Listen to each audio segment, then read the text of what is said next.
Hello बच्चों, welcome back to brain builder coaching centre. चलिए हम आज से अपना फिर से तीसरा लेक्चर स्टार्ट करने जा रहे हैं, जो वन शॉट सीरीज का, जैसे हमने स्टार्ट किया था कि 10th बोर्ड के लाइव प्रोसेस का तीसरा लेक्चर स्टार्ट करने चल रहा है, जिसमें हम क्या पढ़ेंगे, ट्रांसपोर्टेशन के बारे में पढ़ेंगे। प्रीवियस क्लासेस में हमने देखा था कि सबसे पहले हमने न्यूट्रिशन के बारे में पढ़ा था। न्यूट्रिशन के बारे में हमने क्या पढ़ा था कि न्यूट्रिशन कैसे कैसे कोई भी ऑर्गेनिज्म ले सकते हैं, जैसे कि हमने प्लांट्स के लिए अलग देखा था और ह्यूमंस के लिए अलग देखा था, और हमने थोड़ा सा पढ़ा था एनसीईआरटी के अकॉर्डिंग अमीबा के न्यूट्रिशन के बारे में। सेकेंड लेक्चर में हमने देखा था कि कोई भी ऑर्गेनिज्म न्यूट्रिशन लेने के बाद एनर्जी कैसे बनाएगा, और हमारा एनर्जी का प्रोडक्ट क्या था। एनर्जी हमने किस फॉर्म में बनाई थी, एटीपी के फॉर्म में बनाई थी। और हमने क्या देखा था कि स्टेप्स ऑफ ग्लूकोज ब्रेकडाउन। तो हमने उस स्टेप में क्या देखा था, सबसे पहले स्टेप देखा था हमने ग्लाइकोलिसिस देखी थी। तो ग्लाइकोलिसिस में हमने क्या देखा था कि ग्लाइकोलिसिस में यानी कि ग्लूकोज 6 कार्बन मॉलिक्यूल का ब्रेकडाउन हुआ था, किस में हुआ था, 3 कार्बन कंपाउंड के पायरुवेट में, जिसे हमने क्या बोला था, इस पाथवे को हमने क्या बोला था, ग्लाइकोलिसिस बोली थी। ठीक है, दूसरा हमने क्या देखा था, इसके बाद जब पायरुवेट अगर ऑक्सीजन होगा, यानी कि in the presence of oxygen, हमने क्या देखा था कि ये पाथवे कहाँ चला गया था, क्रेब्स साइकिल में। और उसके बाद क्रेब्स साइकिल के बाद से क्या हुआ था, इलेक्ट्रॉन ट्रांसपोर्ट सिस्टम, और हमें फाइनली क्या मिल गया था, एटीपी मिल गया था। ठीक है, यानी कि वही जो हमारा डिज़ायर्ड प्रोडक्ट एटीपी का फॉर्मेशन हो गया था। और अगर ऑक्सीजन नहीं था, यानी कि ऑक्सीजन क्या था, एब्सेंट थी, तो क्या हो गया था, हमने देखा था कि ईस्ट में क्या बन गया था, इथेनॉल, और मसल्स में क्या बन गया था, लैक्टिक एसिड। क्या बन गया था, लैक्टिक एसिड। ठीक है, चलिए तो आज इसके बाद से हम स्टार्ट करेंगे कि ये सब कुछ तो बन गया, ठीक, यानी हमें अब एनर्जी भी मिल गई, लेकिन एनर्जी बनाने के लिए सब कुछ ट्रांसपोर्ट कैसे होगा, यानी क्या क्या मीडियम यूज़ होंगे ट्रांसपोर्टेशन के लिए। जैसे हम समझते हैं कि अगर हम कोई भी सामान मंगाते हैं किसी भी ऐप से, तो क्या हो रहा है कि यानी कि वो वहाँ के सेंटर से उठा के हमारे घर तक पहुँचाया जा रहा है, यानी कि क्या किया जा रहा है, ट्रांसपोर्ट किया जा रहा है ना। तो इसी तरीके से क्या हो रहा है कि हमारी भी बॉडी में हमें न्यूट्रिएंट्स जो चाहिए है, वो जो मिनरल्स चाहिए हैं, वो जो भी ऑक्सीजन हमें हमारी बॉडी की हमारे सेल्स को चाहिए, जो कुछ भी वेस्ट प्रोडक्ट निकला, CO2 हो गया, या फिर जैसे कि जो हमें स्वेटिंग हो रही है, ये सब भी क्या है, वेस्ट प्रोडक्ट्स हैं। इन सब का ट्रांसपोर्टेशन कैसे हो रहा है, उस चीज़ के लिए हमने एक सिस्टम पढ़ेंगे, यानी कि वो सिस्टम कैसे कैसे चीज़ें ट्रांसपोर्ट हो रही हैं, क्या हो रहा है। ठीक है, चलिए अब बात ये आती है कि ये ह्यूमन की बात हो गई, ठीक, तो इतने बड़े प्लांट, इनके पास तो कोई सिस्टम भी नहीं है, तो ये अपनी कैसे चीज़ें ट्रांसपोर्ट करते हैं, उन सब के भी बारे में आज हम इस लेक्चर में पढ़ेंगे। चलिए बच्चों, फिर हम स्टार्ट करते हैं अपने टॉपिक को। तो हमारी एनसीईआरटी क्या बोल रही है, सबसे पहले हम यहाँ से स्टार्ट करेंगे। तो we have seen in previous sections that blood transport food, oxygen and waste material in our body, यानी कि हमने कहाँ देखा था कि जैसे कि क्लास 9th में हमने इसके बारे में पढ़ा था कि ब्लड जो है वो क्या है, हमने कहा था कि ब्लड एक फ्लूइड कनेक्टिव टिश्यू है।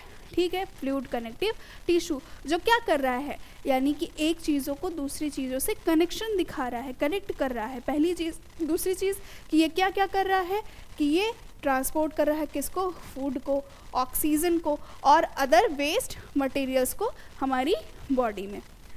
Blood consist of fluid medium called plasma, यानी कि ब्लड में एक फ्लूइड मीडियम है जिसे हम क्या बोलेंगे, प्लाज्मा बोलेंगे, इन विच सेल्स आर सस्पेंडेड, यानी इसमें क्या है, हमारी सेल्स क्या है, सस्पेंडेड है, क्या है, सस्पेंडेड है। ठीक है, plasma transport food, carbon dioxide and nitrogenous waste in dissolve form, यानी कि ये क्या कर रहा है कि प्लाज्मा ट्रांसपोर्ट कर रहा है फूड को, कार्बन डाइऑक्साइड को, नाइट्रोजनस वेस्ट को, किसके फॉर्म में, डिजॉल्व्ड फॉर्म में, यानी कि घुले हुए फॉर्म में डिजॉल्व कर रहा है। Oxygen is carried by the red blood corpuscles, यानी कि इसी में ही क्या सस्पेंडेड है, आरबीसी है, और आरबीसी क्या कर रही है, ऑक्सीजन को कैरी आउट कर रहे हैं, यानी कि ऑक्सीजन को कैरी करने का काम कौन कर रहा है? आरबीसी। ठीक। Many other substances like salts are also transported by the blood से, यानी कि सॉल्ट भी किससे ट्रांसपोर्ट हो रहा है? ब्लड से हो रहा है। Thus we need a pumping organ to push blood around the body, a network of tubes, यानी कि जो हमने कहा कि टिश्यू सिस्टम, और ये सब कुछ को करने के लिए, यानी कि इन सब को परफॉर्म करने के लिए हमें एक पंपिंग ऑर्गन चाहिए, हमें एक पाइप्स चाहिए, यानी कि जो एक जगह से दूसरी जगह पे चीज़ों को पहुंचाए। तो यानी इन सब के बारे में हम अपने चैप्टर में स्टार्ट करने वाले हैं। ठीक है, तो अब बात आती है कि सबसे पहले अगर मैं बात करूँ ह्यूमन बीइंग की, यानी कि अगर मैं एनिमल की बात करूँ, ह्यूमन बीइंग की बात करूँ, तो हम सबको पता है कि हमारी बॉडी कितनी कॉम्प्लेक्स है, और उस इतनी बॉडी कॉम्प्लेक्स होने की वजह से हमें उतना ही ज़्यादा न्यूट्रिशन की ज़रूरत है, उतना ही ज़्यादा एनर्जी की ज़रूरत है, और उतना ही ज़्यादा इसीलिए अब आप समझिए कि कोई एक फैक्ट्री है, ठीक है, कोई एक बड़ी फैक्ट्री है जो बहुत ज़्यादा प्रोडक्शन कर रही है। अब बहुत ज़्यादा प्रोडक्शन कर रही है तो उसके लिए उतने ही ज़्यादा वेस्ट प्रोडक्ट्स भी तो होंगे ना, और उसके लिए उतना ही ज़्यादा हमें सिस्टम प्रोवाइड कराना पड़ेगा। ठीक है, अब इसी तरीके से आप समझिए कि छोटी फैक्ट्री है, छोटा वेस्ट प्रोडक्ट निकला, तो या फिर ज़रूरत छोटी हुई तो छोटा ट्रांसपोर्ट सिस्टम, और अगर ज़्यादा ज़रूरत बड़ी फैक्ट्री है, ज़्यादा ज़रूरत पड़ रही है तो बड़ा ट्रांसपोर्ट सिस्टम। यानी इन सब चीज़ों के लिए डिपेंडिंग ऑन द क्या, यानी कि फैक्ट्री छोटी है या फैक्ट्री बड़ी है, उसी हिसाब से ट्रांसपोर्ट सिस्टम हुआ। इसी तरीके से ह्यूमन की बात कर रहे हैं अगर, तो ह्यूमन की भी बॉडी एक कॉम्प्लेक्स है, और उतनी सारी चीज़ों के लिए उतना ही ज़्यादा हमें ज़रूरत है ट्रांसपोर्ट की, उतना ही ज़्यादा न्यूट्रिशन की, और उतना ही ज़्यादा वेस्ट प्रोडक्ट भी निकलेगा। इसलिए हमारी बॉडी में एक प्रॉपर सिस्टम है जिसे हम क्या बोलेंगे? सर्कुलेटरी सिस्टम बोलेंगे। तो चलिए अब हम अगर ह्यूमन के सर्कुलेटरी सिस्टम की बात करें, तो ह्यूमन का जो सर्कुलेटरी सिस्टम है वो 3 चीज़ों से मिलके बना है। क्या है? सबसे पहले ब्लड, क्या है? ब्लड। दूसरा क्या है? ब्लड वेसल्स, और उसके बाद क्या है? एक पंपिंग ऑर्गन,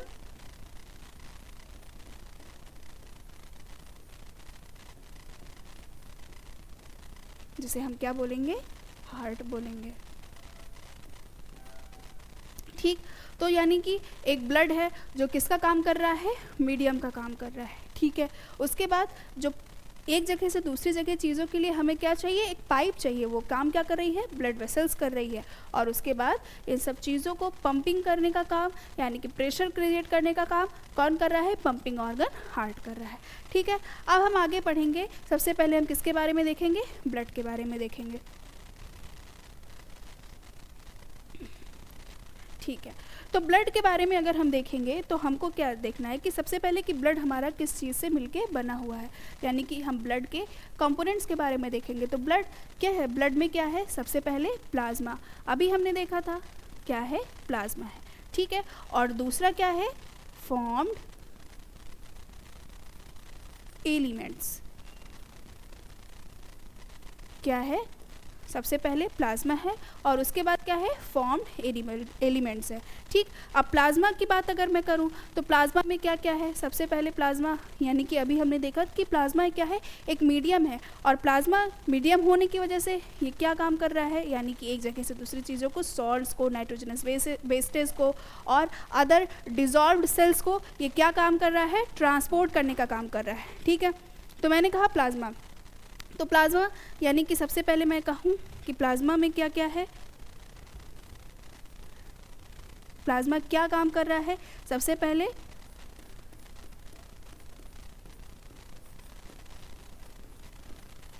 नाइट्रोजनस वेस्ट को कैरी कर रहा है, CO2 को कैरी कर रहा है, और सेल्स इन डिसॉल्व्ड फॉर्म,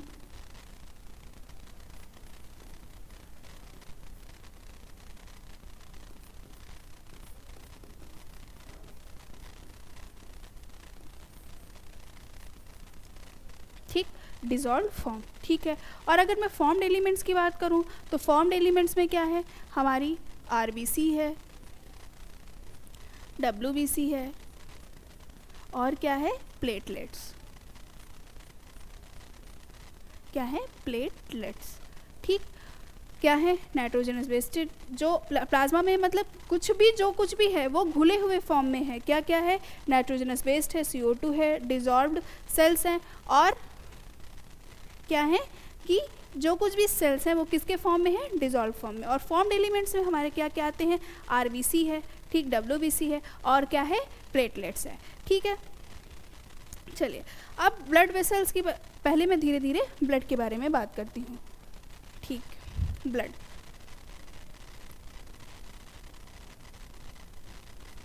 हमने कहा सबसे पहले प्लाज्मा, और दूसरा क्या था, फॉर्म्ड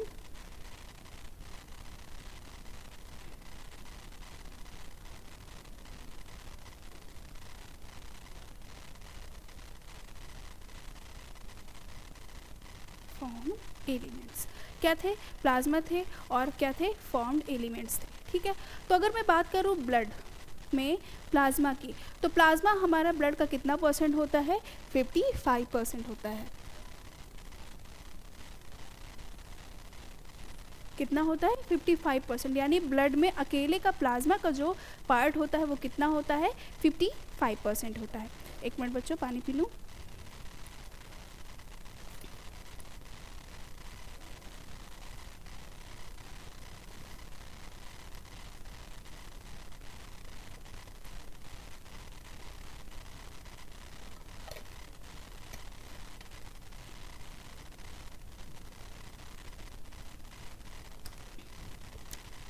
चलिए, तो प्लाज्मा हमारा क्या क्या कंटेन कर रहा है, हमने कहा प्रोटीन, ठीक है, प्रोटीन को कर रहा है, और कुछ डिजॉल्व्ड न्यूट्रिएंट्स हैं, नाइट्रोजनस वेस्टेज,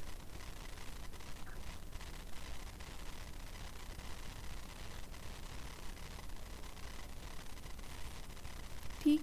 और ये किस किस चीज़ का ट्रांसपोर्ट कर रहा है, सबसे पहले यही बात आ रही है, सबसे पहले जो कुछ भी, यानी कि CO2, ठीक है, पहली बात। दूसरी बात ये हमारी नाइट्रोजनस वेस्टेज, ठीक, ये सब। अब फॉर्म्ड एलिमेंट की बात करूँ तो फॉर्म्ड एलिमेंट में सबसे पहले क्या आ रहा है, RBC यानी कि रेड ब्लड कार्पसेस,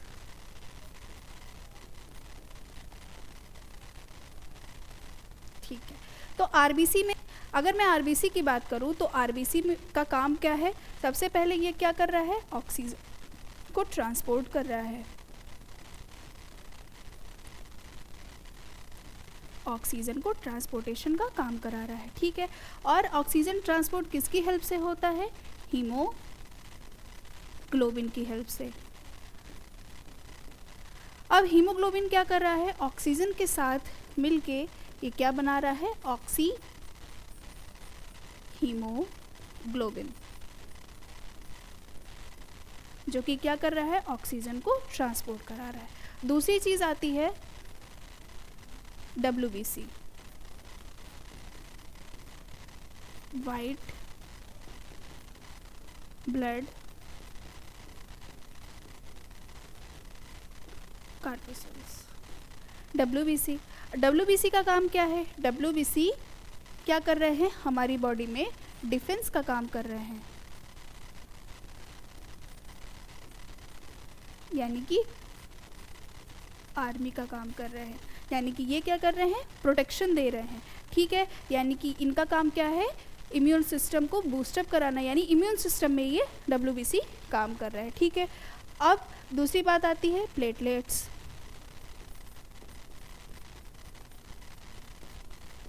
प्लेटलेट्स क्या हैं, प्लेटलेट्स का काम क्या है, ब्लड क्लॉटिंग में हेल्प करा रहे हैं,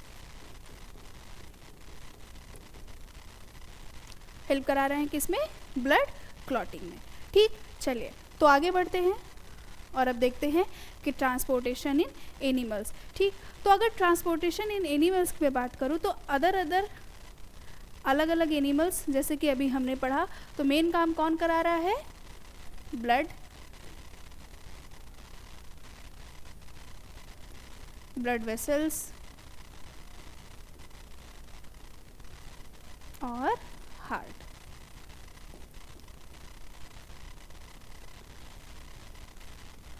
अब ब्लड वेसल्स की मैं बात करूं, सबसे पहले अभी हमने किसकी बात की, ब्लड की।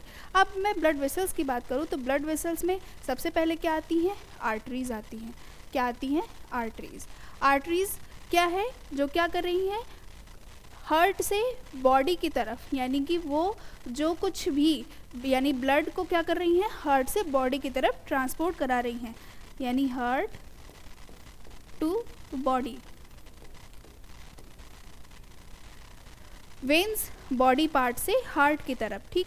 अब अगर हार्ट से बॉडी की तरफ आर्टरीज जो हैं ब्लड ट्रांसपोर्ट करा रही हैं, तो यानी कि कौन सा ब्लड होगा, ऑक्सीजनेटेड ब्लड।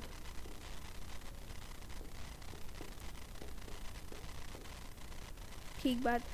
वेन्स क्या करा रही हैं, बॉडी पार्ट से हार्ट की तरफ ट्रांसपोर्ट करा रही हैं।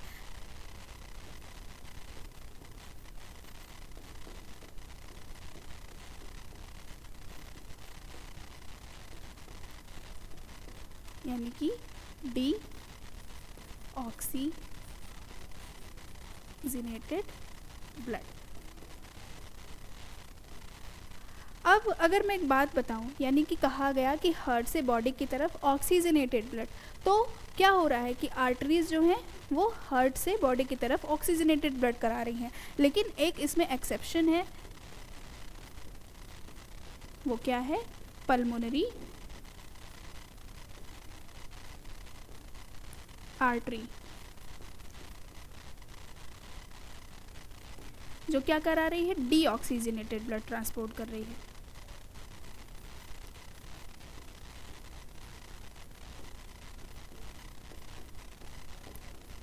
ठीक।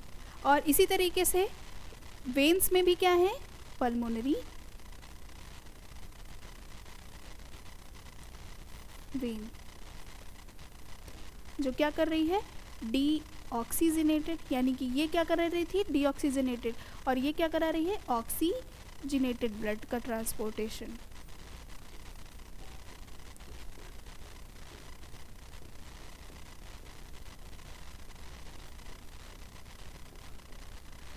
अब कैपिलरीज क्या है, कैपिलरीज यानी कि वो जो आर्टरीज और वेन्स को क्या कर रही हैं, कनेक्ट कर रही हैं।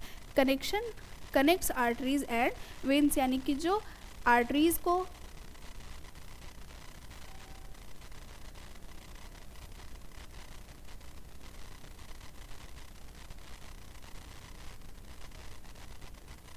और वेन्स को कनेक्ट कराने का काम कर रही हैं, वो क्या कहलाएंगी, कैपिलरीज।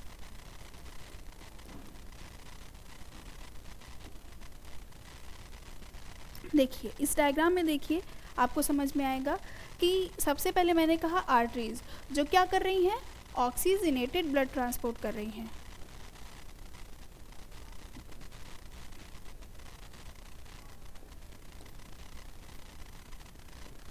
ब्लड का ट्रांसपोर्ट कर रही हैं, ठीक है। जैसे कि कहा कि जो सबसे बड़ी आर्टरीज है उसे हम क्या बोलेंगे, आयोर्टा बोलेंगे। आयोर्टा के बाद क्या होगा, लार्ज आर्टरी, और उसके बाद वो स्मॉल आर्टरी से कनेक्ट होके फिर कहाँ कनेक्ट हो जाएगा, कैपिलरीज में। और कैपिलरीज के बाद फिर क्या स्टार्ट हो जाएंगे, venule, then veins and then vena cava, और ये कहाँ जाके कनेक्ट हो जा रहे हैं, हमारे पंपिंग ऑर्गन हार्ट में। तो यही समझेंगे कि ये आर्टरी, ये वेन, और इन दोनों को जो कनेक्शन करा रही है वो किसका काम करा रही है, कौन है वो, कैपिलरीज है। देखिए अब हमारी एनसीईआरटी क्या बोलती है, the tubes blood vessels, arteries are the vessels which carry blood away from the heart to various organisms of the body. यानी कि क्या कहा जा रहा है कि आर्टरीज जो है वो क्या कर रही हैं, carry blood away from the heart, यानी कि क्या कर रही हैं, हार्ट से दूर जा रही हैं, अवे फ्रॉम द हार्ट, ठीक।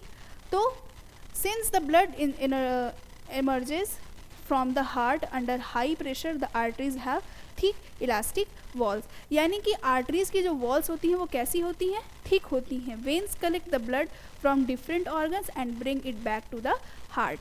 देखिए अब अगर मैं आर्टरीज के स्ट्रक्चर की मैं बात करूं तो क्या कहा जा रहा है कि arteries have thin elastic walls, यानी कि अगर मैं आर्टरीज की वॉल्स की मैं बात करूं तो क्या है, इनमें थिन इलास्टिक वॉल्स है। क्या है? Thin elastic walls.